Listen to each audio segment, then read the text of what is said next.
Hello today, and I'm going to teach you how to use a microwave because for some reason some people don't know how to use a microwave. So I'm teaching you guys. It's basic needs you guys need right here. But what you want to do first, grab your plate, the microwave, and put your food in. So as you can see, the food's in, and I'll press any one of these buttons. These ones don't really do anything unless you actually start it. Or press one of these buttons. So what you want to do is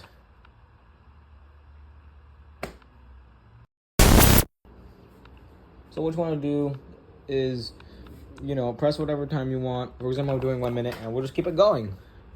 And you want to make sure you always have your utensil. Wait, where's mine? Is that in the microwave?